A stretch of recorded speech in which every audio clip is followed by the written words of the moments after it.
Bueno, yo quiero testar un poco al público antes de empezar para ver, preguntaros lo evidente. Supongo que hacéis podcast, estáis relacionados con el mundo de los podcasts. Si no, imaginaos, qué mal. Sí, ¿no? Sí. ¿Y quién de aquí hace podcast de viajes o está relacionado con el mundo de los podcasts de viajes? ¿Tú? Tú también, muy bien. Y ahora voy a la más fácil. ¿A cuántos de aquí os gusta viajar? A todos, ¿no? Pues no sé vosotros, bueno, me presento, soy Kelu Robles, hago podcast de viajes, Qué lugares es uno de ellos, El placer de viajar otro y otras cosillas por ahí, delante y detrás del micrófono. Pero a mí cuando me voy de viaje me gusta mirar guías de viaje que no tengan muchas fotos. No quiero que nada me destripe cómo es el destino, no las miro en internet, no busco en Instagram porque quiero que el destino me sorprenda cuando llego. Y creo que eso es algo que se comparte con el mundo de los podcasts. Nos arrebatan la imagen, el formato en sí, aunque bueno, también podemos hablar de los videopodcasts, pero los podcast sin imagen, en el mundo de los viajes pues tenemos un reto muy grande que es inspirar, informar sobre un destino, contar historias, narrar historias de cada lugar sin las imágenes. Y ese reto a mí me encanta, me parece muy bonito intentar lograr algo entretenido, que inspire, que informe, que cuente curiosidades sobre cada destino. Y para que eso se produzca y haya podcasts profesionales, buenos, que no aburran, que hagan cosas nuevas, pues es necesario sustentar esta industria, este mundo, en varios pilares fundamentales. Y parte de esos pilares fundamentales están hoy aquí representados con los invitados que tenemos hoy en esta mesa redonda. Esa mesa que digo se sustenta en esos pilares, en esas patas, perdón por llamaros patas, pero en este caso es así. Y la primera de ellas son las plataformas. ¿Qué haríamos sin las plataformas? ¿Hacía falta una plataforma más? Pues sí.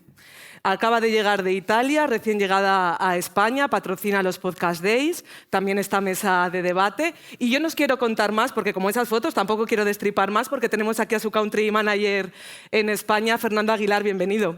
Muchas gracias. ¿Se oye bien o no? Sí. Perfecto. Bueno, primero, gracias. Segundo, una plataforma más no. Creo que somos la plataforma. Ahora mismo la propuesta que tenemos, que además es un gusto ver el interés y la curiosidad que hemos despertado, básicamente somos una plataforma para viajeros que cuenta las historias vía podcast de lo que estás viendo porque te geolocaliza. Entonces es un poco el gran elemento que te diferencia. Allá donde estés, te vamos contando lo que estás viendo y las historias detrás. Seguramente todo nace... el otro día le pregunté a nuestro fundador, Bruno, le digo, Bruno, ¿cómo nace Loquis? Y me dijo una frase que me encantó. Me dice, Bruno nace un poquito en el corazón de cada viajero que ha pasado por algún sitio y está viendo algo y no sabe que está viendo bien. No sabe el porqué de ese castillo, no sabe el porqué de esa iglesia, no sabe el porqué de ese punto de interés turístico, etc. Y algo que no cuentas es como que ese sitio muere o que ese sitio se queda con mucho menos interés.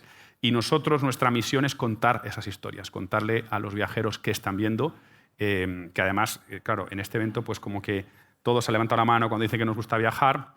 Además hay un alto número de podcasters, hay muchísima gente que quiere enseñar lo que tiene dentro de, bueno, seguro que luego podrán hablar de las maravillas que tienen, y nosotros estamos un poco en el centro de esa ecuación.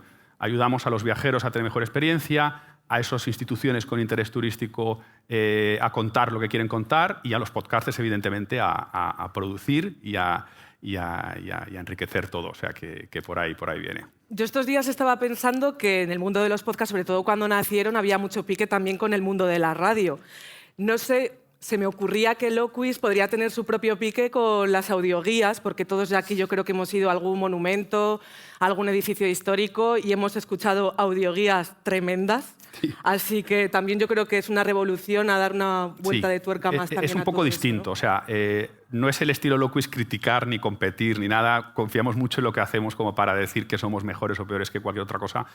Es muy distinto, es mucho más vivo el podcast, es más interactivo. Hacemos podcasts además muy atractivos de muchos estilos, ¿no? No es solo una dirección, sino fingimos diálogos entre gente que ha vivido en épocas distintas. Son dos personas con un diálogo muy interesante.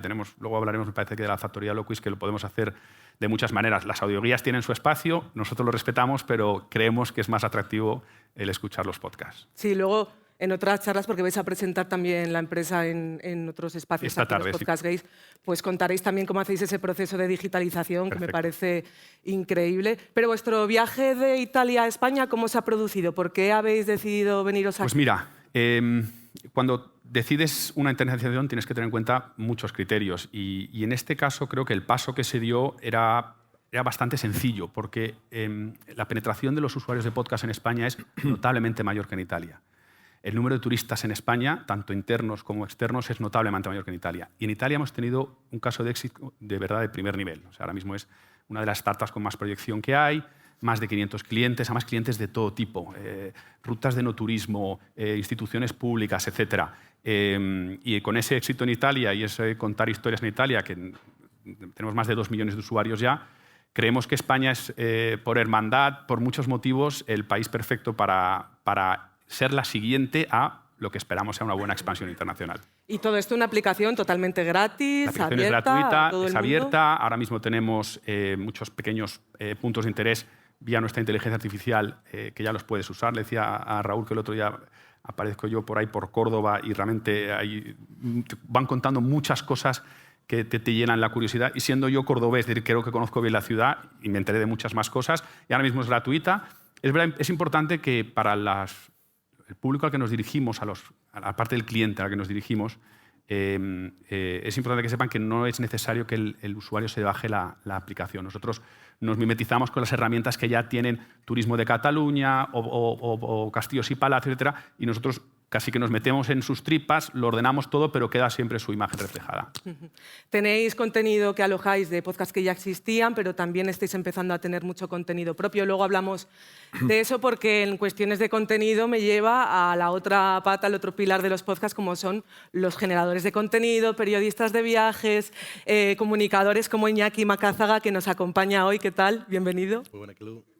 Hace Piedra de Toque, que yo diría que es un podcast de viajes al que luego nos hemos sumado el resto, porque lleva más de 14 años haciendo este podcast. Él vienes del mundo de la radio, más de 600 episodios. Acabas de estrenar tu 9ª temporada. Cuéntale un poco a la gente, como dicen los yanquis, en lo que dura un trayecto de ascensor, ¿qué es Piedra de Toque? Pues Piedra de Toque es un podcast de viajes, que es un poco mi pedrada, mi manera de ejercer el periodismo, con los viajes como excusa, el periodismo como protagonista, y los viajes, la montaña y los derechos humanos, que son los lugares a los que yo invito a viajar, pues a través de la literatura, de la actualidad, y buscando siempre, bueno, pues esos márgenes de los lugares, ¿no? Trabajo desde el turismo, pero ofreciendo un espacio pues, para mirar la realidad desde ahí. Y a mí el podcast me ha permitido pues, mantener vivo pues, este proyecto personal, ¿no? Que arrancó en una emisora de radio en Onda Vasca y iba subiendo los contenidos para que se pudieran consumir a la carta junto a un blog. Y ahí ya empecé a tener descargas y luego lo he ido manteniendo. El programa duró 6 temporadas así de manera convencional y luego lo desarrollé otras 6 temporadas de manera exclusiva en formato podcast con su web, piedradetoque.es, y manteniéndolo también como un formato transmedia con las colaboraciones que luego yo hago con medios, ¿no? Habitualmente pues, con Radio Euskadi, ETV, El País, eldiario.es, y con las coberturas que yo hago periodísticas, que lo mismo puede estar en una cárcel en Centroamérica y yo aprovecho a hacer las entrevistas y luego me hago postales sonoras en las que puedes hacer ese viaje con la estructura de un viaje y unos protagonistas y unos lugares, pero cuya realidad va a ser compleja, y acerco ahí a mi comunidad que le encanta escuchar ese tipo de historias, y luego eso lo mantengo con otras miradas también viajeras muy ligadas a la naturaleza y a otras maneras de abordar pues no sé, pues el Delta del Ebre, ¿no? Que fue una cobertura maravillosa ahí en la furgoneta, en piragua, en bici, con los activistas que consiguieron preservar aquello como un lugar natural. Y Piedra de Toque sería eso, la manera que tengo yo de ejercer el periodismo a través de los viajes como excusa. El otro día te comentaba, madre mía, más de 600 episodios. Es que el rincón que no exista en Piedra de Toque es que básicamente no existe. Imagino que en toda esa trayectoria te ha dado para abordar el mundo del periodismo de viajes de diferentes maneras, pero ¿qué crees que debe y que no debe tener un buen podcast de viajes?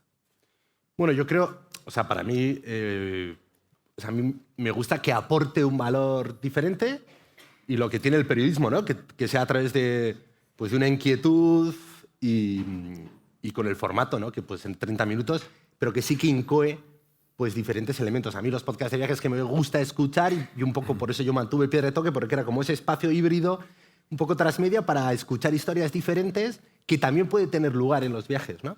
En cuanto a formato de viaje, de una ruta, un lugar, un paisaje. Y a mí me gusta que aporten miradas diferentes, ¿no? Un poco la broma que hacía el presentador, no vengáis a Galicia.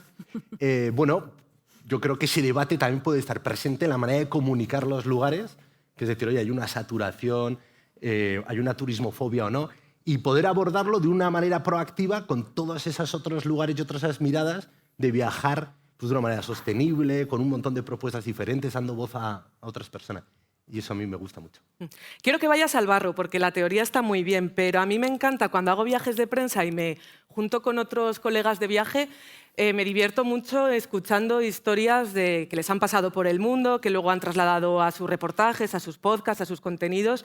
¿A ti qué es lo más emocionante, loco, sorprendente que te haya pasado de viaje? Que hayas podido trasladarlo a algún episodio del podcast. Millones de batallas, ¿no? Pero... No sé, yo justo después de la pandemia salí como un cohete y me hice una expedición al Everest que le iba contando tanto para Radio Euskadi, para Radio Vitoria, para medios de Euskadi, y yo en el podcast iba haciendo como un diario de expedición con un montañero bastante loco que es Alex Chicón, Caz Invernales, y nos fuimos en primavera al campo base del Everest, al Kumbu, en Soledad. Y yo ese día de viaje tuve que pararlo porque la propia expedición pues fue como la peor expedición del mundo, ¿no? Porque estaba muriendo gente en Nepal, estaba cerrado el país, todavía había pandemia, millones de botellas de oxígeno en un campo base y una ciudad muriendo, a la vez miles de personas, fiesta en el campo base del Everest, muerte en Katmandú. Y a veces te encuentras en lugares también que, si eres coherente con la propia manera de contar, te paralizas y dices, ¿qué es esto, no? Pero bueno, también, bueno, aparte de sufrir luego la altura, estar encima de un glaciar, dormir a 14 bajo cero y contar todo eso, para mí fue una experiencia loca, y también ser coherente y responsable con mis propias maneras de contarlo, pues fue una manera de decir, bueno, yo hasta aquí llego, ya no cuento más, porque aquí no hay mucho más que contar, ¿no? Sí, luego eso, una perla. Claro, además que tú transmites todo con muchas entrevistas, muchos sonidos. También pasa que cuando viajas por el mundo pues tienes que buscar ese nexo también idiomático, ¿no? Para hacerte entender, es otra barrera. Aparte, no contamos con imágenes, pero a veces cuando viajamos también encontrar esas historias y poder transmitirlas en nuestro idioma pues también es muy importante. Muchas gracias. Aunque luego la mayor aventura en todo esto es mantenerte vivo de manera independiente, ¿no? O sea que antes no, eso vamos a hablar del negocio, vamos a hablar porque... en sí misma, que lo otro son como claro, batallas bonitas, pero luego está la aventura de decir que haces 14 años contando esto, ¿no? Bueno, sí. Es una buena aventura. Sí. Y afrontando la pandemia, que para los periodistas de viajes, pues os podéis imaginar. Me viene muy bien esto porque, claro, la otra pata, el otro pilar de este mundillo es eso, los dineris, los clientes, las administraciones, las instituciones, que también buscan beneficiarse de poder narrar sus propias historias a través de los podcasts. Y hoy tenemos aquí varios ejemplos representados. Voy a presentar a Javier Fitzjames Stuart, que decíamos antes, buen apellido, ¿eh? Presidente de la Red de Patrimonio Hispano de España. Tradúcenos un poco qué significa esta red. Me ha gustado lo de hispano de España. Sí, porque claro, hay por todo el mundo, ¿no? Bueno, es efectivamente, como veo, hay que poner Spain Heritage, que es también una marca, bueno, para ir al extranjero. Pero os cuento lo que estamos haciendo. Creo que es una iniciativa muy ambiciosa, que es crear la Red de Patrimonio Histórico de España, ¿no? Que no existía. ¿Realmente eso qué es, no? Al final, en lo que estamos, nosotros surge de una asociación, ¿no? Tenemos una representación institucional, es una asociación que tiene como objetivo, como misión y visión, crear una red de patrimonio histórico cohesionando lo mejor del patrimonio histórico español.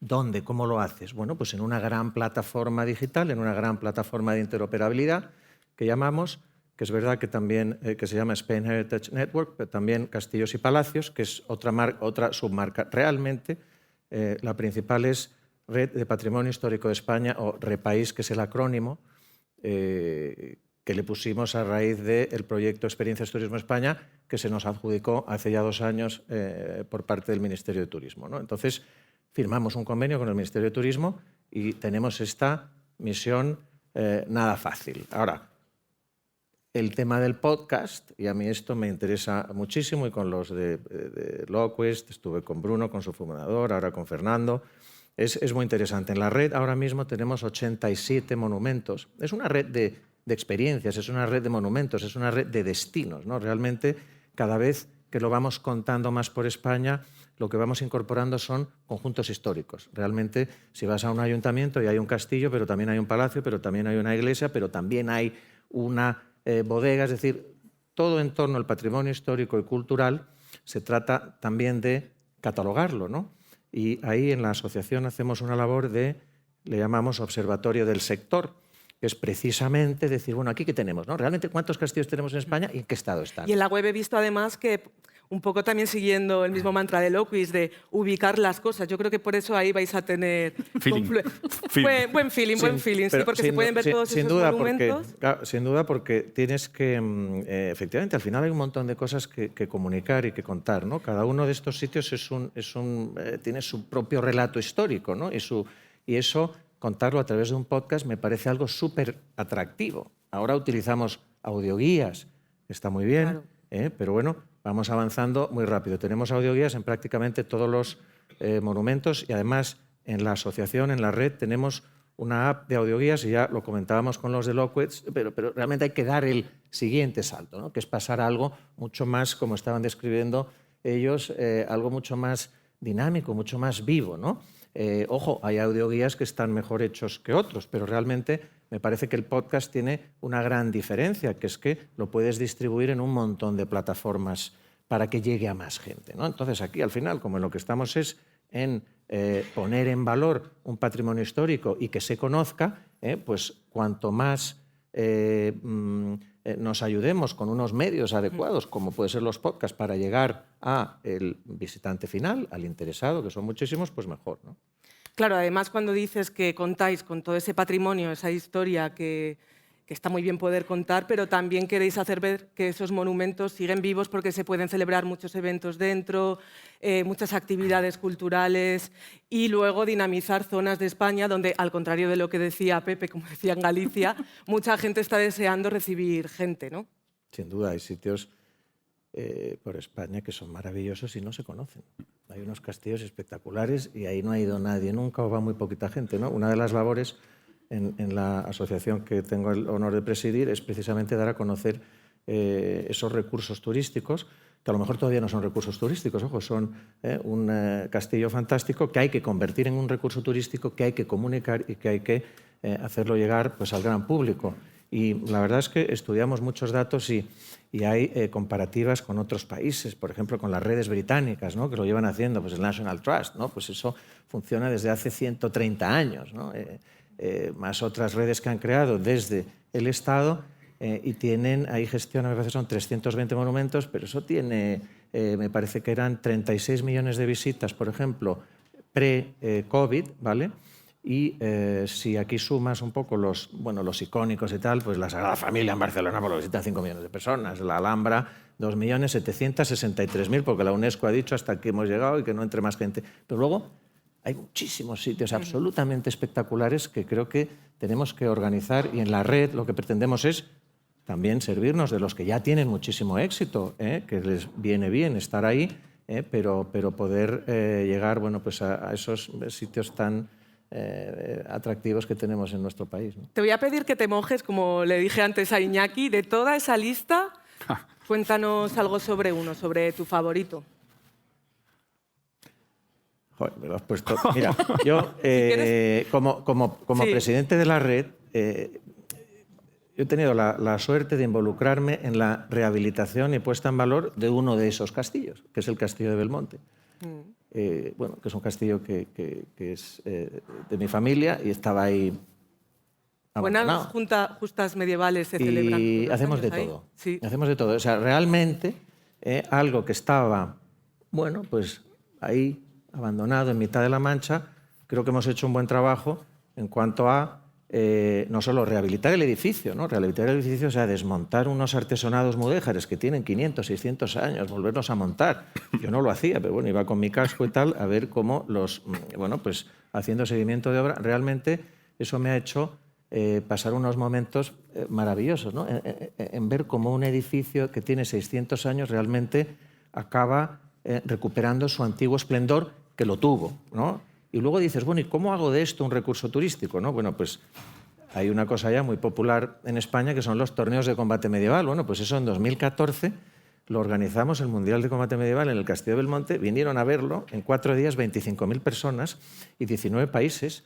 Recuerdo, y esta es la anécdota por la que me preguntabas, que invité antes de esto a 22 capitanes de los equipos de este deporte, que es un deporte de contacto, ¿vale? Que se practica a pie y con armadura de los siglos XIV y XV y con total rigor histórico. Por eso me pareció espectacular, ¿no? Entonces fue divertidísimo citarlos ese fin de semana en Belmonte en 2013. Tener una cena en el salón de gobierno de ese castillo, venían los americanos, los rusos. ¿Y os ponéis la indumentaria y te atreves tú también a participar? Yo tengo mi armadura, sí. Y ahí no nos la pusimos, ahí lo que teníamos era que hablar de que realmente nos encantaría que vinieran a España a celebrar esos grandes torneos que celebran en Rusia, que celebran en Inglaterra, en Polonia, en Alemania, en muchos sitios, pero en España no se hacían. Y dije yo, pero bueno, ¿por qué no se hace aquí? Pues vamos a hacerlo. Y lo hicimos. Y vaya que sí lo hicimos. Hemos celebrado 2 y celebramos un torneo medieval cada año, ¿no? Bueno, no quería hablar solamente del Castillo de Belmonte, pero realmente guardo un recuerdo estupendo de los amigos que haces además montando estas cosas. Me dice, los americanos eran todos marines, por ejemplo, ¿no? Entonces venían los marines, tíos simpaticísimos, te acabas haciendo amigo de ellos, vuelven al siguiente torneo. Conoces a los rusos, que es gente un poquito más seria y más rara. En fin, fue apasionante, ¿no? Pero lo más importante es hacerlo en el ámbito del patrimonio histórico. Claro. El ver que alguien pueda ver cómo era una armadura del siglo XV, cómo se batían, porque se cascan igual en una lista de combate de 40 con 20. ¿Quién ganó? Ganó Estados Unidos en 2014. Los marines. No, en 2014 ganaron los marines, exacto. Sí. Pero esto está muy bien por lo que decía antes de dinamizar luego todos esos espacios que cuentan con mucho pasado, pero todavía les queda muchísimo futuro con actividades también como de ese tipo. Vamos a hablar de un caso de éxito, aunque bueno, ya lo conocéis, el proyecto Greal. Si alguien no lo conoce de verdad, no ha salido de casa, porque además bueno, hay una campaña de publicidad buenísima. Núria Peris, directora del Mercado Español de la Agencia de Turismo de Cataluña, está aquí con nosotros para hablarnos no solo de eso, pero claro, es que le tengo que preguntar. Se dice, un caso de éxito, Greal. Cuéntanos un poquito el proyecto y qué cosas estáis consiguiendo. Supongo que estáis muy contentos. Estamos súper contentos. A ver, Greal yo creo que nace de una evolución que ya llevábamos trabajando en formato podcast. Habíamos tenido muy buen resultado, no ficción, sí formato podcast, con una gran ruta que tenemos que es el Gran Tour de Cataluña. Identificamos ya ahora un tiempo, íbamos siguiendo el crecimiento y la penetración que tenía el formato podcast, sobre todo en el mercado español, y teníamos, a ver, la manera de consumir del viajero y de la sociedad en general está cambiando. Está cambiando la forma de viajar, la forma en que uno se inspira, la forma en que uno recoge esa información. Y vimos en el formato podcast una manera que nos encajaba genial, porque nos permitía lo que muchas veces una campaña publicitaria al uso no permite, que es explicar, contar, relatar, hacer partícipe, compartir con la audiencia lo que es el destino o qué puede ofrecerte el destino más allá de lo que todo el mundo, Sagrada Familia, tiene posicionado en mente, Montserrat, etc. Si a eso le unimos los buenos resultados que ya conocíamos del formato, que el año pasado nuestro equipo de publicidad con Trini y marketing, Miquel, vinieron aquí al certamen de Podcast Days y yo creo que se lanzaron al vacío directamente. Fue el momento de eclosión de un proyecto que ha sido inmenso, grande, por varios motivos que ahora os explicaremos, pero nos lanzamos al vacío, no teníamos ninguna experiencia en podcast de ficción y encima complicamos un poquito más a las tres patas, las tres empresas que nos lideraron y nos ayudaron a gestionar este proyecto, porque les pedimos encima un vídeo podcast. Para rizar un poco más el Pero tema. con un motivo, además, a nivel inclusión, ¿no? A nivel inclusión. La imagen aquí no juega un papel cualquiera. No, es uno de los valores de la Agencia Catalana de Turismo está muy centrado en el turismo para todos. Nos permitía llegar a todos los públicos combinando los dos formatos. Aquí surgió de la agencia normal, con Smart Locations, con Yes Weecast, la idea. Se basaron en una investigación de Javier Sierra, Premio Planeta. O sea, ¿tuvisteis claro desde el principio que tenía que ser una ficción? Sí, Yo creo que sí, que ya habíamos hecho el recorrido de iniciarnos en lo que eran podcasts de viajes y con Iñaki habíamos colaborado, etc. Ya conocíamos que nos funcionaba muy bien, nos encaja, nos sentimos cómodos bien y el siguiente paso era la ficción, o sea, era lanzarse al mundo ficción. Trasladándolo al mundo de los números, que al final todos medimos un éxito también en eso, ¿cómo os va? Porque lleva poquito, hicisteis una presentación maravillosa en el Círculo de Bellas Artes, que parecía un estreno de cine. Yo creo que jamás habíamos visto algo así en el mundo de los podcasts. Sí, sí. ¿Qué tal os está yendo? A ver, las primeras semanas, porque no ha pasado ni un mes. O sea, empezamos el 26 de septiembre. De momento los resultados son súper buenos. A nivel de permanencia de escuchas es fantástico. Le queda... No es solamente un podcast. Tenéis que pensar que hay un equipo de guionistas, más de 20 actores que participan en el podcast. Arturo Gómez Campos, Buenafuente, Terrores Nocturnos. Se ha implicado muchísima gente. El diseño sonoro es bestial, también con un equipo de 4 personas, con también diseño de música propia. O sea, es un proyectazo. Y un proyectazo tiene que ir acompañado de inversión. Los resultados, necesitamos más tiempo, pero por ahora yo creo que bailamos lo que haga falta ahora mismo. Pues casi pero como... estamos muy contentos, muy contentos. Es un riesgo. Uno asume un riesgo cuando lanza un proyecto así. Pero la verdad es que muy contentos. Al igual que dicen que de una boda sale otra, de un proyecto que ha surgido en los Podcast Days, ¿pueden hacer otro este año? Puede. A ver, no es un formato que dejaremos. No. Seguiremos con el formato podcast porque... A ver, hay que seguir avanzando con nuevas maneras de hacer marketing y comunicar. Y está claro que el formato podcast en España funciona. Para otros mercados a lo mejor teníamos que replantear estrategias, etc. Pero está clarísimo, bueno, todos los que estáis aquí sabéis las cifras, conocéis el tema penetración de mercado. Otro tema, me dedico a la economía de la felicidad, que podríamos decir que son los viajes. O sea, antes cuando en la presentación decías, ¿quién le apetece viajar? Y aquí ha levantado todo el mundo la mano.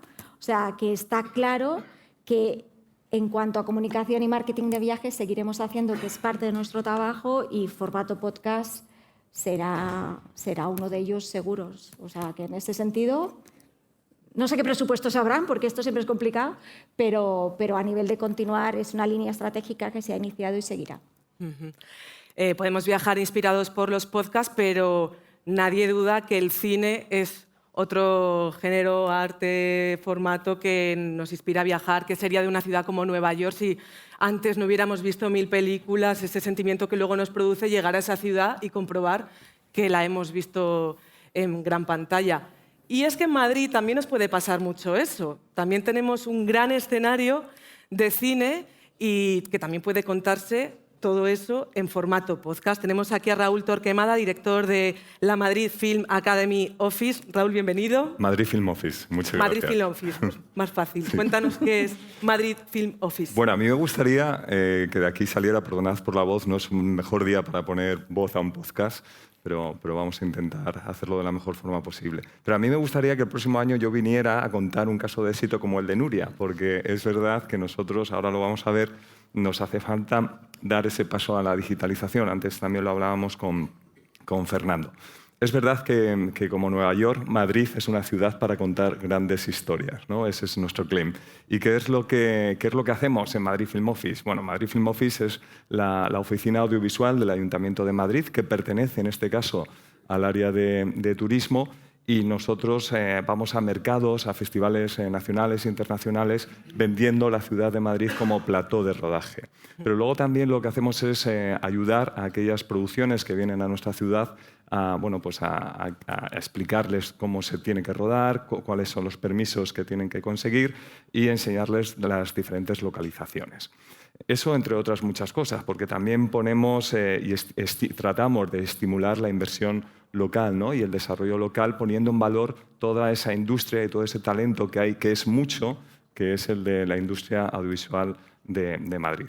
El 70% de la cifra de negocio de la industria audiovisual está aquí, en Madrid, y es un dato muy importante a tener en cuenta. Y luego, por otra parte, pues dar la bienvenida a grandes empresas como Netflix, Amazon Prime Video, etcétera, etcétera, para que se posicionen en Madrid.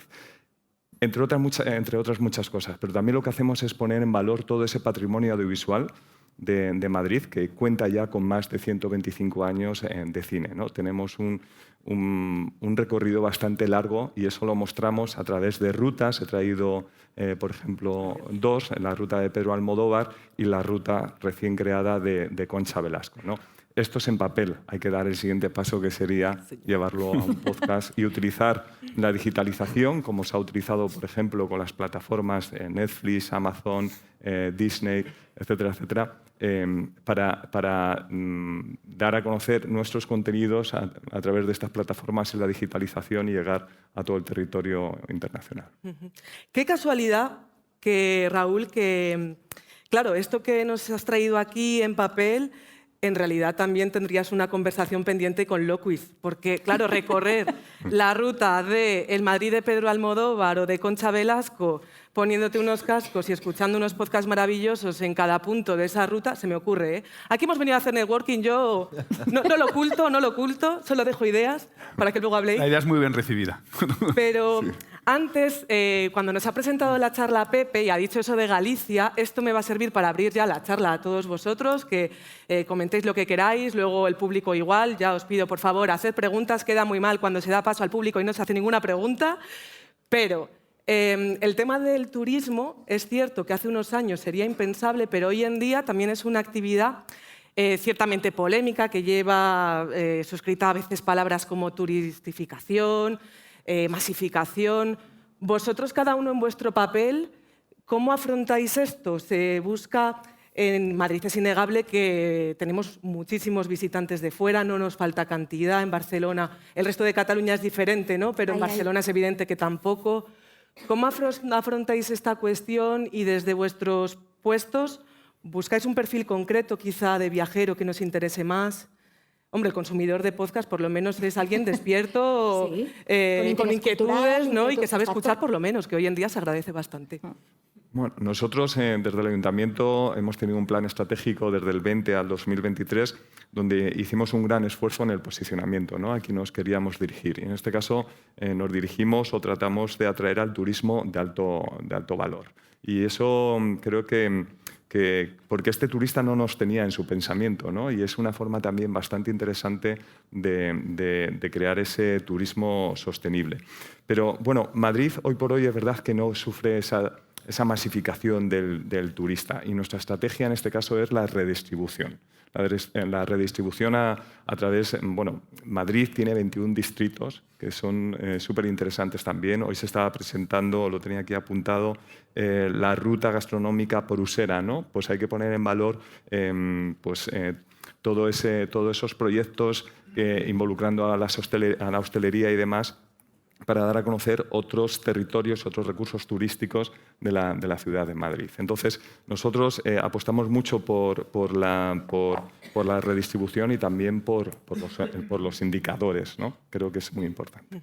¿El resto qué opináis de esto? Sí, o sea, realmente yo creo que hoy en día las instituciones que están aquí y muchas otras se están profesionalizando bastante, ¿no? No solo entienden quién les viene a ver, cuándo y por qué, sino que se empiezan a basar en data. Y una de las cosas que nosotros ofrecemos es data sobre qué puntos de interés turístico están siendo más visitados, incluso cuáles se repiten, cuáles sí, cuáles no. Y además ayudamos un poco a la descentralización, ¿no? Porque te ponía el ejemplo de Córdoba, que me sigue sirviendo de ejemplo. Todo el mundo va a lo mismo, pero Córdoba tiene otros puntos de interés preciosos que nosotros ayudamos un poco, marcándolos en un mapa, a que la gente también se descentralice. Con lo cual yo creo que las nuevas tecnologías deberían ayudar a desmasificar. Eso sí, las playas de Galicia, si se llenan, eso ya es difícil de solucionar, pero sí, por ahí va.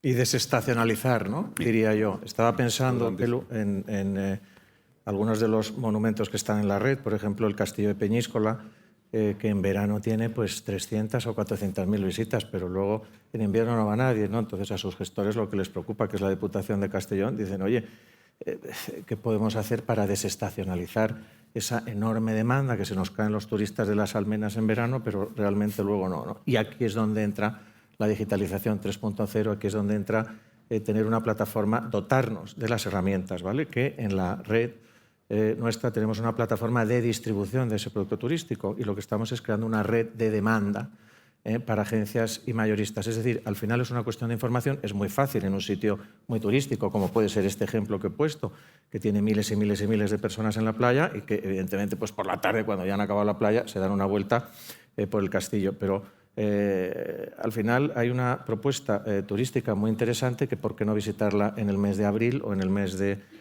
febrero, ¿no? Sobre todo también cuando hace, bueno, en España buenas temperaturas casi siempre. Bueno, es un invierno no muy largo, ¿no? A veces.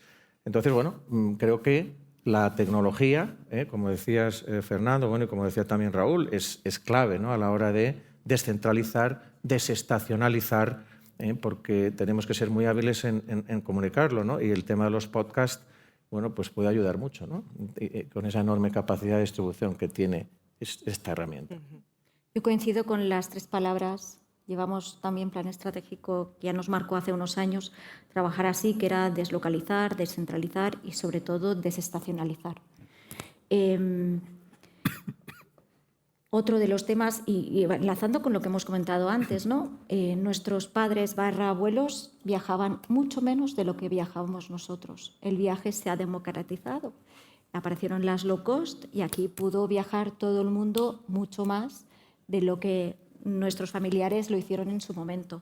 Y eso nos hace ser conscientes a todos de decir, vale, yo vivo aquí, recibo viajeros, pero yo también soy viajero.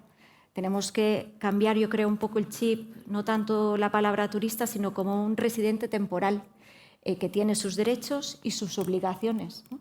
Y yo creo que aquí hay un trabajo mucho también, coincidiendo con todo lo que han dicho mis compañeros, de buscar, evidentemente, ese turista que económicamente hace más gasto en el destino, sobre todo en aquellas propuestas, experiencias locales, pero al mismo tiempo buscar aquel que tenga un cierto interés, un respeto hacia la cultura local que va a visitar, hacia el destino. Yo creo que eso es lo más difícil de buscar.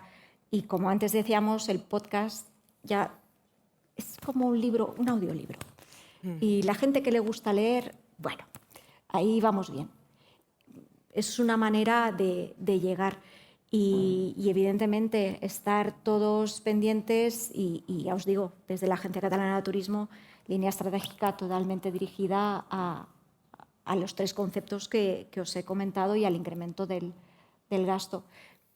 Y sobre todo buscar y contar, es que hay muchos sitios desconocidos, es que de verdad, la gente siempre va a los mismos, pero es que hay tantos rincones, tantos desconocidos, que es que a lo mejor ha sido ya, me lo invento, 3 veces a la Costa Brava y habrá sido Girona, etc.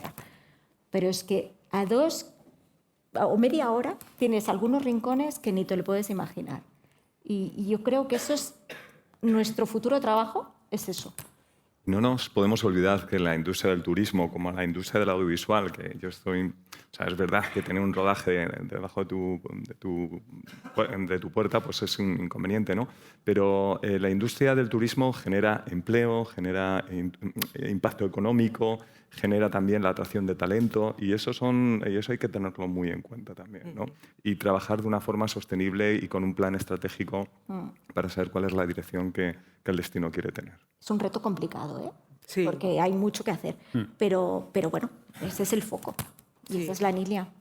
Sí, también Raúl, lo que comentabas y que bueno, las condiciones de esos trabajadores también sean buenas, porque muchas veces el problema del turismo en ese aspecto es que acarrea unas condiciones que muchas veces dices, bueno, pues como país, como dicen, ¿queremos ser los camareros de Europa? Hombre, pues igual probablemente no, pero hay que buscar un modelo en el que todos nos podamos beneficiar y que todos estemos bien y poder comunicar bien que somos como país, que somos muchísimas cosas, más de playa y sol, tenemos muchísimo patrimonio y yo creo que se va enfocando y se va logrando. Y el otro día hablaba yo con Iñaki de esto, de a nivel contenido, de cómo podemos afrontar estos problemas, porque como periodistas de viajes a veces nos pasa como con Pepe, que es que nos acusan, por favor, no hables de este rincón que es que no lo conoce todavía nadie, que no tiene reseñas en Google, que no quiero que se llene. ¿Tú cómo te enfrentas a esto, Iñaki? O sea, a mí me encanta poder testar todos estos discursos, ¿no? Y construirlo en el propio viaje, ¿no? O sea, la posibilidad de viajar a lugares de una manera desestacionalizada y ver qué te encuentras, qué rutas hay, qué gente sale a tu encuentro, escucharles, qué te proponen. Y es un ejercicio de teste muy interesante y en la que construyes también, le das coherencia a esa posibilidad de viajar. ¿Por qué viajas a ese lugar en ese momento y qué te encuentras ahí? Qué sorprendente a veces lo que puede costar, o en sí mismo eso es un viaje desde la mirada crítica y desde la mirada proactiva de que yo quiero pues viajar con las botas de monte puestas, yo quiero viajar de una manera activa, yo quiero viajar rozándome con los lugares, con la gente, y ya eso te va obligando a salir de los lugares comunes, de los lugares masificados, de los lugares donde tal vez pues todos queremos viajar, pero no nos gusta igual la experiencia que te ofrece, ¿no? Y yo es mucho donde yo me centro, junto con la oficina o sin la oficina, buscando ese tipo de experiencias, ¿no? Y me parece que estamos en un momento muy bonito. Y a la industria también, como un momento también muy interesante de ser audaces, de cerrar ese relato coherente realmente con ese plan estratégico, ¿no? ¿Y se puede luchar contra la tendencia que parece generalizada de las redes, de consumo rápido, también eso, llevarlo al panorama del turismo, e ir un poco a la contra de esta gente que parece que colecciona destinos, que hacen listas? Yo eso siempre lo odio cuando sale una persona y dice, tacha de aquí todos los lugares donde has estado. Yo pensando, pero si, ¿por qué la cantidad tiene que ser mejor? Se puede viajar a muchos rincones, como comentabas tú, Nuria, que mucha gente no incluiría en una lista de esas, que igual no es una gran capital, y sin embargo pues, te has llevado un viaje maravilloso, ¿no? Sí, también eso es otra oportunidad, ¿no? Que haces una buena criba, ¿no? Si el planteamiento de tus contenidos o lo que ofrecen los podcasts así personales es que tú haces tu agenda de contenidos bastante personalizada, ¿no? Entonces es una coherencia también de esa mirada que tienes tú al viajar o ver la realidad, y eres selectivo con las voces que destacan. Y ya en esa acción pues se va mucha gente, ¿no? Que no va a poder hacer una ruta de viajes al uso porque puede que le pete un poco la cabeza con las mirada que le llevas un poco a los márgenes, ¿no? Yo suelo ir todos los años a Fitur y me encanta hacer contenido un poco macarra saliéndote un poco de todo lo que queda fuera de un neón, ¿no? Que es muchísimo, es un ejercicio también audaz el intentar simplificar una realidad bajo un neón, pero bueno, que también es interesante participar de ese diálogo, ¿no? Sí. Yo quería poner en valor el contenido, ¿no? La importancia del contenido para atracción del visitante, ¿no? Esta mañana tenía una conversación también con otro medio de comunicación de este problema que se ha dado de Emily en París, que se va a ir a rodar a Roma, y entonces Macron lo ha considerado como un asunto de Estado y decía, ¿cómo se va a ir a Roma a rodar Emily, ¿no? Ya quisiera yo que viniera Emily a Madrid, ¿no? Porque al final no deja de ser una ventana importantísima de promoción de un destino y de sus recursos turísticos. Yo había traído aquí 3 cifras. Según un estudio del TCI Research, 80 millones de viajeros eligen dónde ir en función de lo que perciben y sienten a través de una pantalla, ¿no? Pues imaginaos también a través de un podcast. Otro informe de American Express sobre las tendencias globales en materia de viajes en 2023 indica que el turismo de pantalla, o lo que ellos llaman set-jetting, es una tendencia al alza, y que el 64% de los que responden a su encuesta señalaron que se habían inspirado en lo que habían vivido a través de la pantalla. Y ya el último, según otro análisis de Expedia, publicado recientemente en noviembre del 2023, casi el 30% de los viajeros encuestados indican que los programas de televisión y las películas les ayudan también a decidir cuál va a ser su próximo destino. Por lo tanto, para mí, los contenidos y el uso de la digitalización para la promoción de destinos creo que es fundamental. Es clave. Yo creo que hay un tema con lo que decías, ¿no? De la inmediatez. Hay que distinguir pantallas y pantallas. Las redes sociales, es un tema social, nos llevan al consumo de la inmediatez, al yo, ya, ahora. Un contenido audio te obliga a que estés atento, que prestes atención, que estés tiempo, que le dediques. Esto ya incita a un viajero a viajar de forma diferente, mucho más tranquila y más pausada. Fíjate qué contradicción que mientras escuchas un podcast puedes hacer muchísimas cosas. Sí, pero tu mente está pendiente, no es un consumo inmediato de un Reels, minuto como mucho, ya. Y en un minuto a lo mejor te han pasado 10 imágenes y son los 10 sitios de la ciudad que no te puedes perder. Es que, Nuria, además, es que un sitio sin historia no es un sitio, o sea, pierde todo Correcto. ese punto de interés. Es que quieres oír la historia, o sea, lo pone en valor totalmente, lo quintuplica el valor si no está escuchando. Porque en el centro al final de los viajes yo creo que tiene que estar la emoción, ¿no? Tú hablas de esas películas, lo que nos han hecho sentir, lo que nos también ha producido escuchar una historia en un podcast.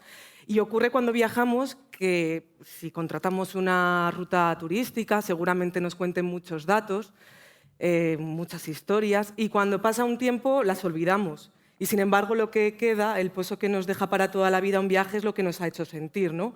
Y trasladar todo eso a través cada uno de vuestras instituciones, vuestros formatos, vuestro trabajo, yo creo que tiene que girar en torno a eso para que quede, ¿no?, en el pozo de la gente y que le entren ganas de ir a un sitio porque lo ha visto en el cine o porque lo ha escuchado, porque ha leído un reportaje bonito. Es que la calidad del contenido es lo que marca la diferencia, ¿no? Cuando visitas un sitio, un castillo, por ejemplo, y dices, wow, pero como tú decías, Fernando, todos ellos, todos los recursos suizos tienen un contenido, tienen un relato propio que contar y todos son distintos, ¿no?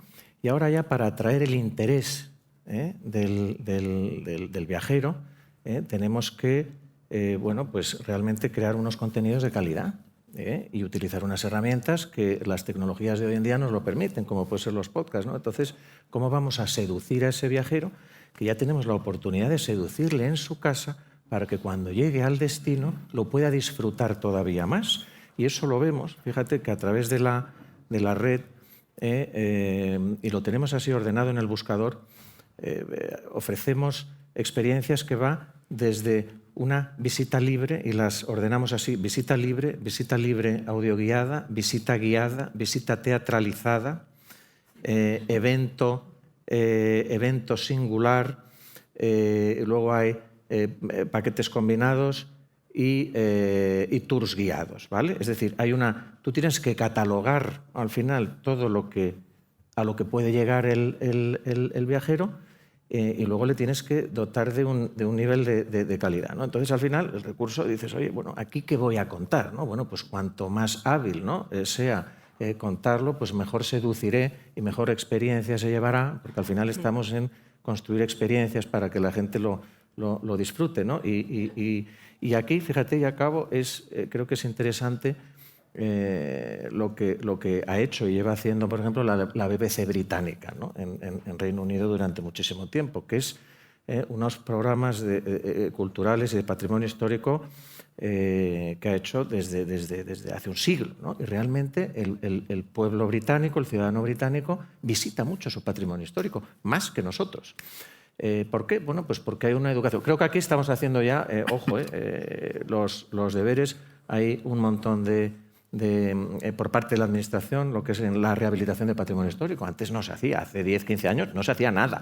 Ahora se hace muchísimo. Es decir, nos vamos dando cuenta poco a poco, y además creo que debemos ser hábiles de aprender de situaciones de éxito, ¿no?, como esas otras redes que se han ido creando en muchos sitios, para poder hacerlo aquí, porque tenemos bueno, pues un país que no tiene absolutamente nada que envidiar a los otros, ¿no? Por lo tanto, la calidad de los contenidos y cómo lo contamos es clave, y el podcast ahí puede jugar un papel muy importante. Para los periodistas de viajes, yo creo que para poder traducir toda esa calidad también es importante que podamos ser profesionales, que lo llevemos al campo del trabajo, ¿no? Y a mí, cuando he ido a charlas de este tipo y tal, siempre me llama mucho la atención. Digo, jolín, ¿cómo me gustaría, cuando yo no me podía dedicar profesionalmente 100% a esto, pensaba, necesito que alguien, un profesional, me cuente cómo lo hace, cómo se puede vivir de los podcasts y cómo se puede vivir de los podcasts de viajes. Iñaki.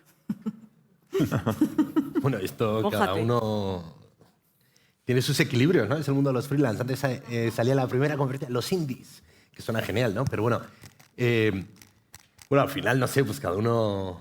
Claro, vienes del mundo de la radio. Esto es interesante porque yo, por ejemplo, que mis podcasts de viajes, muchos están alojados en una emisora de radio, el beneficio que yo obtengo viene directamente de esa emisora, ¿no? Ellos me pagan a mí y yo hago esos podcasts. Pero cuando eres tu propio medio de comunicación, porque eres podcaster y tú tienes pues tu propia vía, ¿no?, de comunicación y de financiación, ¿cómo lo haces? Pues lo haces como Te está todos. preguntando tu modelo de negocio, Claramente. lisa y llanamente, O y tu que nos- estructura de gastos. y que nos lo cuente. O la estructura de gastos, no sé bien cuál de las dos. No, que esto es Yo interesante diría que se además fijara en otro por modelo, pero Y ahora- no, pues yo lo que hago, pues como todo, pues un ecosistema ahí en el que yo tengo este proyecto personal, que es un campo base para mí precioso, que encima más a mí me da mucho intangible, que es poder tener un tester, no sé, un lugar donde testar de una manera transmedia, un laboratorio multimedia, y luego yo hago mucho trabajo como guionista, hago mucho trabajo para oficinas de turismo, trabajo mucho para el País Vasco francés, para el Pirineo francés, mucho ligado al mundo de la cultura, al mundo de la montaña, temporada de esquí o temporada de verano o temporada de otoño. También trabajo mucho para el tercer sector, para ONGs, viajo mucho a lugares donde documento su realidad y luego eso también lo ofrezco a medios desde el interés informativo que pueda tener. Y a la vez yo, bueno, pues soy bastante hiperactivo, me encanta lo que hago y piedra de toque lo mantengo vivo por una decisión personal y luego van apareciendo pues lo que tiene pues estar en contacto con mucha gente, ¿no? Pero yo hago radio shows, tengo una furgoneta como una especie de unidad móvil y te van llegando oportunidades desde este estándar profesional, bueno, pues para tener entradas con las que poder facturarlo, ¿no? Pero tal vez lo mío sea, bueno, pues esto, que en ese ecosistema a mí me cuadra muy bien tenerlo activo, ¿no? Claro. Por una decisión personal y luego ir buscando rentabilidades, pues muchas tangibles y otras veces intangibles, ¿no? Ahí se produce un debate que a mí me encanta en el mundo de los podcasts de viajes y del periodismo de viajes en general. Cuando a ti te encarga una oficina de turismo un podcast, por ejemplo, ¿no?, o te invita a un viaje. Claro, ahí hay un contrato, digamos, publicitario. Este es un pique que a mí me encanta sacar, ¿eh? Porque, claro, Maravilla. yo siempre voy de superioridad moral de los que vamos de los medios, no hay un contrato de por medio. Entonces, hay situaciones, el mundo es muy grande, en las que si ves algo que no te gusta, yo no estoy obligada a contarlo, por ejemplo, porque no tengo un contrato publicitario. Es decir, me ha pasado de ir a algún lugar que yo considere realmente peligroso, donde hayan pasado cosas muy graves, y que a mí me invite un destino, yo poder hablar con el destino y decir, es que no me parece responsable ahora mismo hablar de esta ciudad porque lo que está pasando de verdad no invita a contarle a la gente que vaya de viaje a este lugar, ¿no? Esto fue en un pueblito muy pequeño del norte de México, de verdad. Y luego también a otros niveles, ¿no? También más de andar por casa y más cercanos, de entrar en una cocina de un restaurante, hacer una entrevista y quizá considerar que no es recomendable hablar de ese lugar. ¿Dónde marcas las líneas rojas a la hora de pactar pues, un producto, de hacer un contenido? ¿Cómo son tus conversaciones con las oficinas de turismo? ¿O hay total libertad? Digo, por contar un poco las entrañas de lo que hay detrás, Sí, que muy muchas veces bien. nos preguntan, y ahora que tenemos un micro puesto, pues aprovechar y también hablar de esas cosas. Claro, yo como puedo tener un contenido tan diferencial, yo ya tengo un trabajo previo con esa oficina de turismo que ya puede ir a buscarme porque quiere hacer algo muy ligado a la naturaleza, porque está buscando una audiencia vasca con los elementos propios, ¿no? Pues un viajero con poder adquisitivo, con cultura gastronómica, pero que le gusta la montaña, con cierta sensibilidad por lo social, conflicto político, barra. Entonces yo lo que le ofrezco, pues, bueno, pues es poder visitar esa zona, pero irnos un poco a las periferias, ¿no?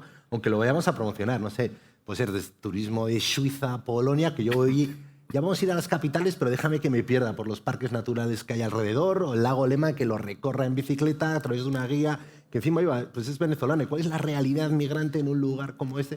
Y estás construyendo un relato de un lugar con su atractivo, pero de una manera diferente, que es justo donde yo me he ido especializando, ¿no? Que hay una mirada periodística, pero bueno, que eso no te estalla como un...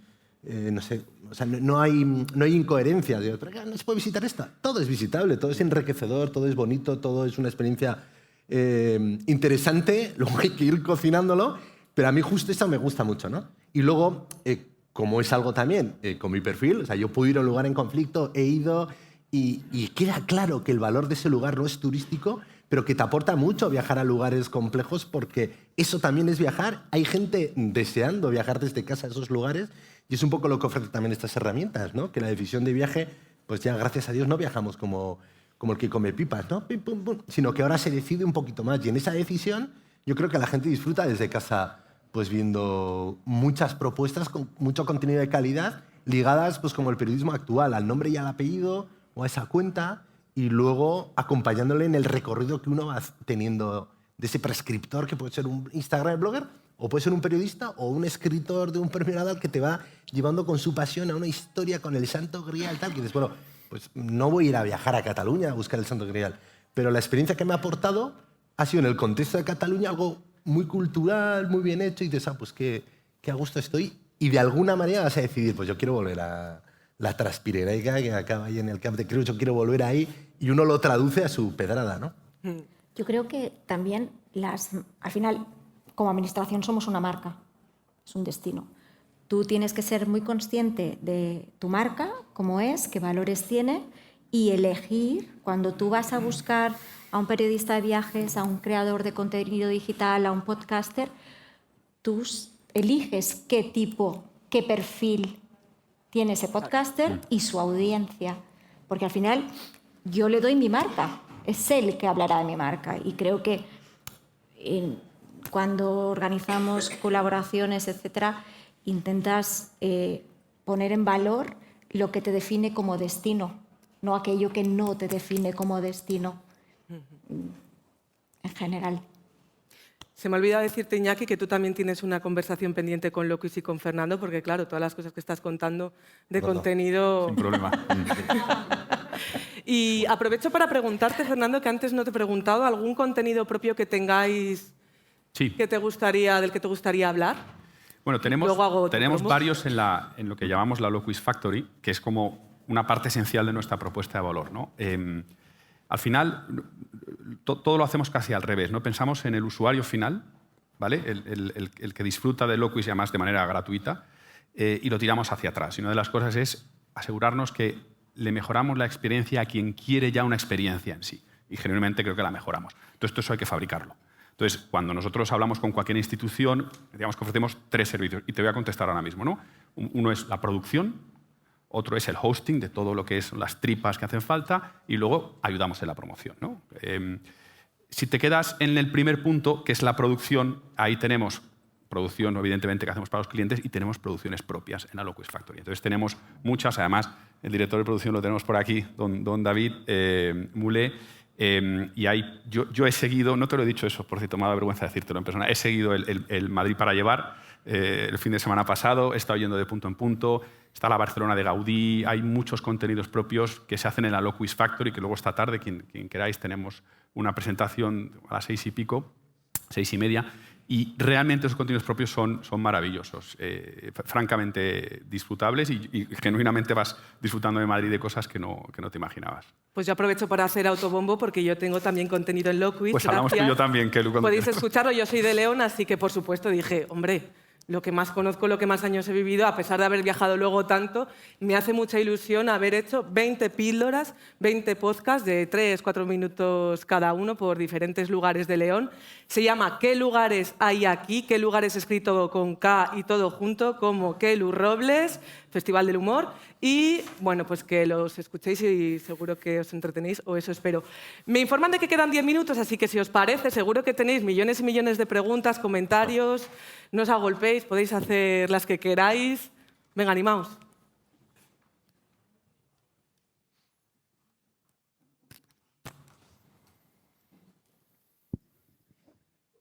Hola, ¿qué tal? Soy Cristian Toledo de Mola Factory. Comercializamos podcasts y monetizamos los que ya están hechos. No soy del norte de México, no soy peligroso. No soy mexicano tampoco. La pregunta es para Nuria. Yo siempre comparo el mundo del podcast cuando comenzó la era digital, ¿no? Que los anunciantes apostaban como un acto de fe estar en digital. ¿Qué KPI le dirías a una marca que está dudando de dar el paso, o cómo convences a esta marca para que dé el paso cuando cada vez las marcas buscan más performar, ¿no? Buscar un lead, buscar una venta, no lo sé.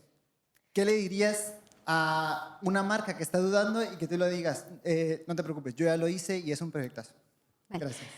A ver, en cuanto a... tenemos la ventaja de que no vendemos. O sea, yo no vendo, no hay una transacción económica al final. A lo mejor en un futuro estará, pero ahora mismo no hay ese botoncito para clicar y reservar el viaje cuando tú escuchas el podcast. Luego, el tema de las ventas, ya lo eliminamos. Yo creo que es un conjunto, no solamente uno. Primero hay que fijarse mucho en los mercados. Como hemos dicho, nosotros este podcast está en versión catalán y versión en español porque es un mercado donde la penetración del podcast es muy elevada. Eso si nos vamos a otros países, pues habría que analizarlo. Luego el tiempo de escucha, el tiempo de permanencia que está uno en el podcast para nosotros es básico y es un conjunto. No puedo decirte solamente un KPI, es un conjunto de valores y tiene que ir asociado a una campaña. Cuando antes comentaba, ¿no?, crear el contenido, vale, pero el contenido hay que moverlo. Si tú lo tienes creado y no lo mueves, ese contenido no lo va a escuchar nadie. Luego, bueno, son una serie de elementos. Pero es que hay que arriesgar. Hay que arriesgar. Y no sé si te he respondido con esto. No.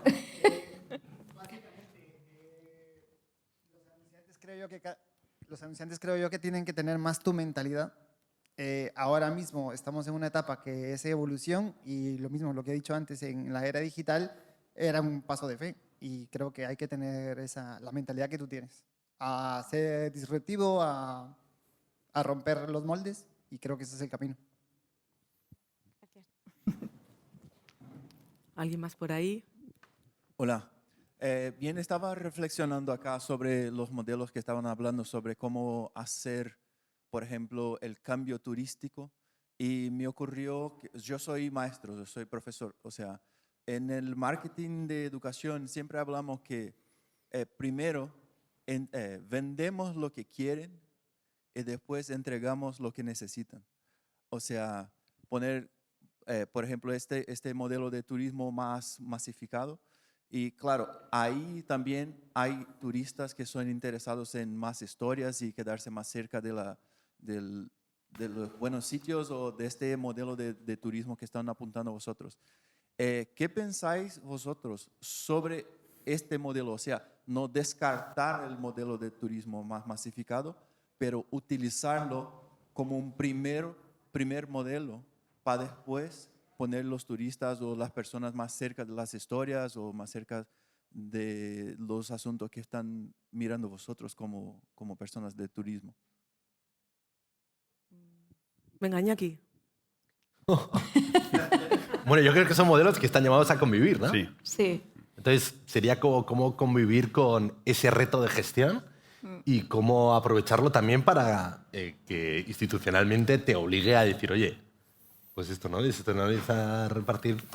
Claro, yo vivo en Bilbao, que ahora empezamos a ver gente y turistas por la calle. Es como, wow, ¿qué es esto, no? Pero yo justo vengo de una zona en la que, por la situación política, se acaba de desprecintar el turismo, ¿no? Entonces, es como que las propuestas siguen teniendo una gran dosis de autenticidad, ¿no? Y el problema es que los pueblos, yo qué sé, Mundaka, tal, es que no tienen ni parkings para el turista, ¿no? O sea, que me gusta el otro extremo. No queremos que vengan, ya vivimos bien aquí. Y la institución tiene que decir, oye, que sí, que esto es interesante, ¿no? Y los otros modelos, claro, les queda otra que dice, bueno, pues este éxito se traduce pues, en calidad de vida y en un modelo de vida que tendrá que convivir con el otro turismo que permita también al local vivir ahí. Yo creo que está cambiando la manera de viajar. Por ejemplo, en mi caso, que ya os digo, es diferente cada situación según el mercado. En el caso del mercado español, las vacaciones son en verano. Y es así. Y al viajero español, el sol y playa le gusta y le seguirá gustando.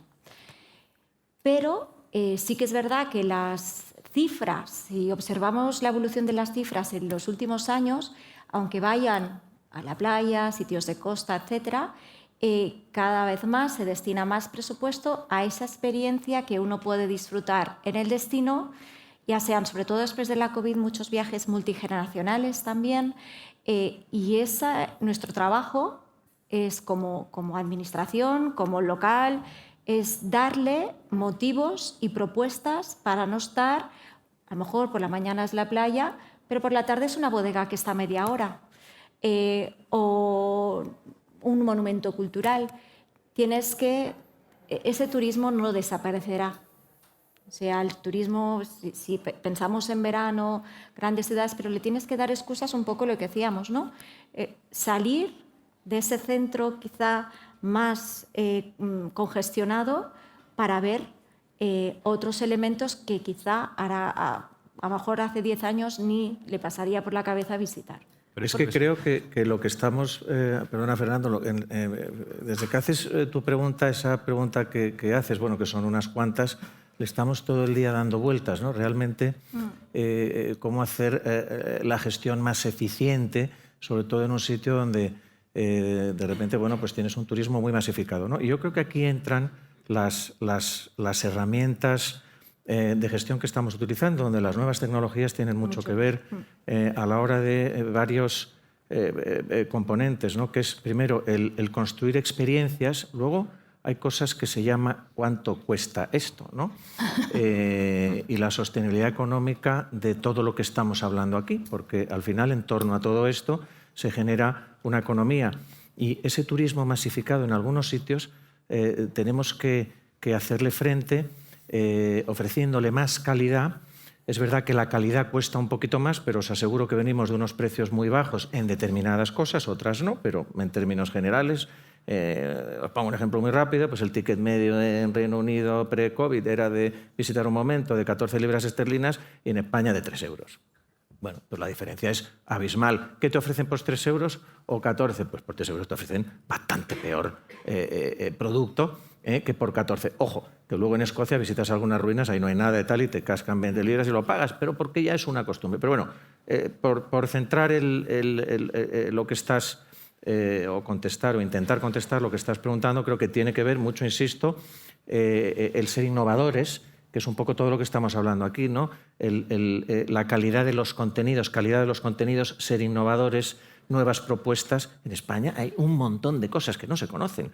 De hecho, las agencias de viaje demandan mucho nuevas rutas, nuevas experiencias. Oiga usted, es que cuando vienen los extranjeros, todos van a los 5 mismos sitios, que van millones de personas, ¿no? Entonces, realmente las nuevas tecnologías nos van a permitir dinamizar, desestacionalizar, descentralizar, y es un poco, yo creo, en lo que estamos, ¿no? Y, por supuesto, subiendo la calidad de lo que pretendemos ofrecer para construir esa experiencia final. ¿Nos da tiempo a una más? ¿Alguna preguntilla? Por aquí, el micro. Gracias. Buenos días o buenas tardes ya. Escuchando todo que me ha parecido maravilloso, se me vino a la cabeza las vacaciones escolares y contar con niños, y para hacer ese tipo de contenido.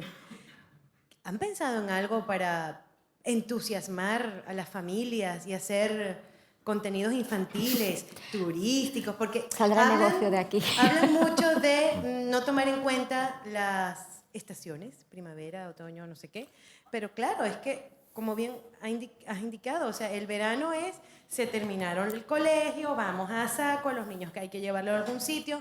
¿Cómo han pensado atrapar ese tipo de públicos, familias que tienen niños, que no saben qué hacer? ¿Para dónde voy? ¿Para el pueblo? ¿Para la playa? Algo atractivo, pero que además implique un valor cultural. ¿Puedo contestar rápido? Claro.